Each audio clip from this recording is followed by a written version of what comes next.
ಸುಮಾರು ಪ್ರತಿಯೊಂದು ವಿದ್ಯಾರ್ಥಿ 18 ತಾಸು 18 ತಾಸಿನಿಂದ ಹೆಚ್ಚು ಓದಬೇಕಾಗ್ತದೆ. ಇವರು ಒಂದು ನೀಟ್ ಎಕ್ಸಾಮ್ ಬರಲಿಕ್ಕಾಗಲಿಲ್ಲ ಅಂತಂದರೆ ಕೇಂದ್ರದಲ್ಲಿರ್ತಕ್ಕಂಥ BJP ಪಕ್ಷ ಯಾಕೆ ಎಕ್ಸಾಮ್ ನಡೆಸಬೇಕು? ಇವರು ಎಕ್ಸಾಮು ಕ್ವಶನ್ ಪೇಪರ್ ಕಳಿಸ್ಲಾಕ ಮಿಲಿಟರಿನ ಯೂಸ್ ಮಾಡ್ಕೋತಾರೆ, ವಾಯುಸೇನೆ. ಅಂದರೆ ಒಂದು ಅವ್ರ ಸ್ಟಾಫ್ ಮೇಲೆ ಅವರಿಗೆ ಭರೋಸವಿಲ್ಲ. ಮೊದಲು ರಾಜ್ಯಗಳಲ್ಲಿ ಎಕ್ಸಾಮ್ ನಡೀತಾ ಇತ್ತು, ಅವಾಗ ಎಷ್ಟು ಸಿಸ್ಟಮೇಟಿಕ್ ಆಗಿ ನಡೀತಾ ಇತ್ತು. ಸುಮಾರು ಒಂದು ಸಾರಿ ಎಕ್ಸಾಮ್ ಬರಬೇಕಂತಂದರೆ ನೀಟ್ ಕೋಚಿಂಗು 2 ವರ್ಷ 1 ವರ್ಷ ಕೋಚಿಂಗ್ ತೊಗೋಬೇಕಾಗ್ತದೆ.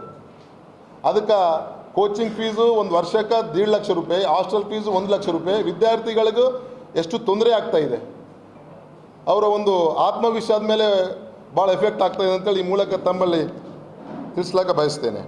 ಶಿಕ್ಷಣ ಸಚಿವರು, ನಮ್ಮ ಕಾಂಗ್ರೆಸ್ ಪಕ್ಷದ ಬೇಡಿಕೆಗಳು: ಶಿಕ್ಷಣ ಸಚಿವರು ರಾಜೀನಾಮೆ ನೀಡಬೇಕು. ಪೇಪರ್ ಲೀಕ್ ಮಾಫಿಯಾ ವೆಂಡರ್ಗಳನ್ನು ಅಧಿಕಾರಿಗಳು ಮತ್ತು ರಾಜಕೀಯ ರಕ್ಷಣೆ ಜಾಲಗಳೊಂದಿಗೆ ಅವರಿಗಿರುವ ಸಂಪರ್ಕದ ಬಗ್ಗೆ ತನಿಖೆಯಾಗಬೇಕು. ಪರೀಕ್ಷಾ ವ್ಯವಸ್ಥೆಯನ್ನು ಸಂಪೂರ್ಣವಾಗಿ ಸುಧಾರಿಸಬೇಕು. ಪೇಪರ್ ಸೆಟ್ಟಿಂಗ್, ಪ್ರಿಂಟಿಂಗ್, ಸಾರಿಗೆ, ಪರೀಕ್ಷಾ ಕೇಂದ್ರಗಳು, ಡಿಜಿಟಲ್ ವ್ಯವಸ್ಥೆಗಳು ಮತ್ತು ವೆಂಡರ್ ಒಪ್ಪಂದಗಳನ್ನು ಆಡಿಟ್ ಮಾಡಬೇಕು. ಇನ್ನು ಮುಂದೆ ಯಾವುದೇ ಪೇಪರ್ ಲೀಕ್ ಆಗಬಾರ್ದು. ನಿರ್ದಿಷ್ಟ ವಾರ್ಷಿಕ ಪರೀಕ್ಷಾ ಮತ್ತು ನೇಮಕಾತಿ ಕ್ಯಾಲೆಂಡರ್ ಜಾರಿಗೆ ತರಬೇಕು. ಪರೀಕ್ಷಾ ದಿನಾಂಕಗಳು, ಫಲಿತಾಂಶದ ದಿನಾಂಕಗಳು ಮತ್ತು ಉದ್ಯೋಗಕ್ಕೆ ಸೇರುವ ಸಮಯವನ್ನು ಮುಂಚಿತವಾಗಿಯೇ ಘೋಷಿಸಬೇಕು ಮತ್ತು ಅದನ್ನು ಕಡ್ಡಾಯವಾಗಿ ಪಾಲಿಸಬೇಕು. ಈ ಒಂದು ಇಡೀ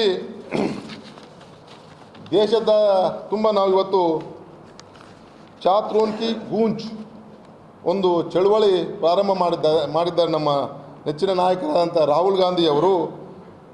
ವಿದ್ಯಾರ್ಥಿ ಆಂದೋಲನ ಅಧಿಕೃತ ಪರಿಕಲ್ಪನಾ ಎಂದು ಒಂದು ಸುಮಾರು 28 ಪ್ರಮುಖ ನಗರಗಳಲ್ಲಿ ಈ ಒಂದು ಅಭಿಯಾನ ನಡೆಯಲಿದೆ. ಜೂನ್ 25ರಿಂದ ಹಿಡ್ಕೊಂಡು ಆಗಸ್ಟ್ 9ನೇ ತಾರೀಕು ತನಕ ಒಟ್ಟು 40 ದಿನಗಳು 28 ಪ್ರಮುಖ ನಗರಗಳಲ್ಲಿ ಈ ಅಭಿಯಾನ ನಡೆಯಲಿದೆ. ಈ ಆಂದೋಲನದಲ್ಲಿ ಕಾಂಗ್ರೆಸ್ ನಾಯಕ ರಾಹುಲ್ ಗಾಂಧಿ ಅವರು ಪಾಟ್ನಾ, ಪ್ರಯಾಗ್ರಾಜ್ ಮತ್ತು ದೆಹಲಿ ಸೇರಿದಂತೆ ಹಲವು ನಗರಗಳಲ್ಲಿ ವಿದ್ಯಾರ್ಥಿಗಳನ್ನು ನೇರವಾಗಿ ಭೇಟಿಯಾಗಲಿದ್ದಾರೆ. ಮುಖ್ಯ ಉದ್ದೇಶ ದೇಶದಲ್ಲಿ ಸರಣಿಯಾಗಿ ನಡೆಯುತ್ತಿರುವ ಪ್ರಶ್ನೆ ಪತ್ರಿಕೆ ಸೋರಿಕೆ, ಪರೀಕ್ಷಾ ಭ್ರಷ್ಟಾಚಾರ ಮತ್ತು ಪರೀಕ್ಷಾ ಮಂಡಳಿಗಳ ವೈಫಲ್ಯದ ವಿರುದ್ಧ ವಿದ್ಯಾರ್ಥಿಗಳಿರುವ ಆಕ್ರೋಶವನ್ನು ಒಂದು ಸಂಘಟಿತ ಚಳುವಳಿಯಾಗಿ ರೂಪಿಸುವುದು. ಮೇ 3ರಂದು ನಡೆದಿದ್ದ ನೀಟ್ UG 2026 ಪರೀಕ್ಷೆಯನ್ನು ಪ್ರಶ್ನೆ ಪತ್ರಿಕೆ ಸೋರಿಕೆ ಹಿನ್ನೆಲೆಯಲ್ಲಿ ಮೇ 12ರಂದು ರದ್ದುಗೊಳಿಸಿ CBI ತನಿಖೆಗೆ ಒಪ್ಪಿಸಲಾಗಿತ್ತು. ಇದು ಲಕ್ಷಾಂತರ ವೈದ್ಯಕೀಯ ಆಕಾಂಕ್ಷಿಗಳಲ್ಲಿ ಆತಂಕ ಮೂಡಿಸಿದೆ. ಕಳೆದ 10 ವರ್ಷಗಳಲ್ಲಿ ಭಾರತದಲ್ಲಿ 89% ಪತ್ರಿಕಾ ಸೋರಿಕೆ ಪ್ರಕರಣಗಳು ವರದಿಯಾಗಿದ್ದವು. 6.5 ಕೋಟಿ ಹೆಚ್ಚು ಅಭ್ಯರ್ಥಿಗಳ ಭವಿಷ್ಯದ ಮೇಲೆ ಪರಿಣಾಮ ಬೀರಿದೆ ಎಂದು ದಾಖಲೆಗಳಲ್ಲಿ ಉಲ್ಲೇಖಿಸಲಾಗಿದೆ.